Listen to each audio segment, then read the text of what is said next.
ലോക അത്ലറ്റിക്സ് ചാമ്പ്യൻഷിപ്പിൽ പുരുഷന്മാരുടെ ജാവലിൻ ത്രോയിൽ സ്വർണം നിലനിർത്താൻ നീരജ് ചോപ്ര ഇന്നിറങ്ങും. വൈകിട്ട് 3:50 ഫൈനൽ. യോഗ്യതാ റൗണ്ടിൽ ആദ്യ എയറിൽ തന്നെ 84.85 മീറ്റർ ദൂരം കണ്ടെത്തിയാണ് നീരജ് ഫൈനലിലെത്തിയത്. മറ്റൊരു ഇന്ത്യൻ താരം സച്ചിൻ യാദവും ഫൈനൽ പോരിനിറങ്ങുന്നുണ്ട്. മഹേഷ് പോലൂർ സ്പോർട്സ് ഡെസ്കിൽ നിന്ന് വിവരങ്ങൾ നൽകാനായി ചേരുന്നുണ്ട്. മഹേഷ്, ഇന്നത്തെ മത്സരം നോക്കുകയാണെങ്കിൽ രണ്ട് പ്രധാനപ്പെട്ട കാര്യങ്ങളാണ്. ഒന്ന്, നീരജ് ചോപ്രയും അതുപോലെ തന്നെ പാകിസ്ഥാൻ താരം അർഷദ് നദീമുമായുള്ള മത്സരം. അവർ തമ്മിലുള്ള ആ ഒരു പോരാട്ടം നമ്മൾ കഴിഞ്ഞ മത്സരങ്ങളിലൊക്കെ പലയിടങ്ങളിലായി കണ്ടിട്ടുണ്ട്. ഒരാൾ മുന്നിലെത്തുന്നു, മറ്റൊരാൾ രണ്ടാമതെത്തുന്നു, അത്തരത്തിലുള്ള മത്സരം. മറ്റൊന്ന്, ഏഷ്യാ കപ്പിലെ ഒരു കൈകൊടുക്കൽ വിവാദം ഇങ്ങനെ നിലനിൽക്കുകയാണ്. അപ്പോൾ ഇന്നത്തെ മത്സരത്തിലേക്ക് വരുമ്പോൾ അത് ആവർത്തിക്കുമോ എന്നുള്ളൊരു ചോദ്യം കൂടി നിലനിൽക്കുന്നുണ്ട്.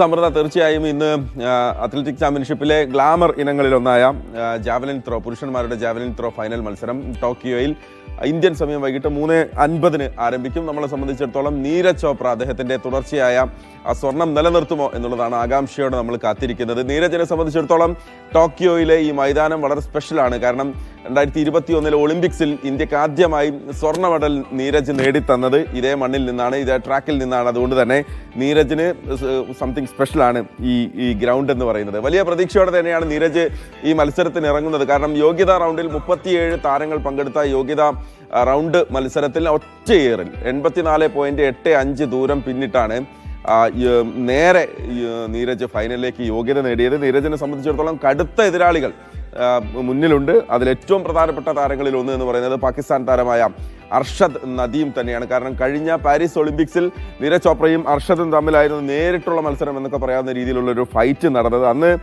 92.97 മീറ്റർ ദൂരം എടുത്ത് അർഷദ് അന്ന് സ്വർണം നേടിയിരുന്നു. കഴിഞ്ഞ ഒളിമ്പിക്സിൽ നീരജ് വെള്ളിയും നേടിയിരുന്നു. അതിനുശേഷം അർഷദും നീരജും നേർക്കുനേർ വരുന്ന മത്സരം എന്നുള്ളൊരു പ്രത്യേകത കൂടിയുണ്ട്. നേരത്തെ അമൃത പറഞ്ഞതുപോലെ ഏഷ്യ കപ്പിലെ കൈകൊടുക്കൽ വിവാദത്തിൻ്റെ ഒരു പശ്ചാത്തലത്തിൽ ഈ രണ്ട് താരങ്ങളും ഗ്രൗണ്ടിൽ എങ്ങനെയായിരിക്കും എന്നുള്ളത് കാണാനുള്ള ഒരു ആകാംക്ഷയും കായിക ലോകത്തിനുണ്ട്. അതെങ്ങനെയായിരിക്കുമെന്ന് നമ്മൾ നോക്കി തന്നെ കാണേണ്ടതാണ്. ഒപ്പം നീരജിനെ സംബന്ധിച്ചിടത്തോളം വലിയ കടുത്ത എതിരാളികൾ നീരജിന് മുന്നിലുണ്ട്. അതിൽ ഏറ്റവും പ്രധാനപ്പെട്ട താരങ്ങളിലൊന്ന് ജർമ്മനിയുടെ ഹൂലിയൻ വെബറാണ്. അദ്ദേഹം 91 മീറ്റർ എറിഞ്ഞ താരമാണ്. ലൂയിസ് ഡിസിൽവ ബ്രസീലിന്റെ താരമുണ്ട്.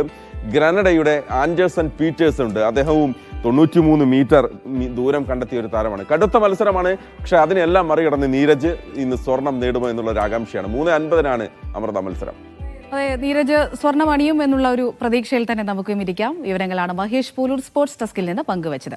ഇടവേള കഴിഞ്ഞ് മടങ്ങിയെത്താം.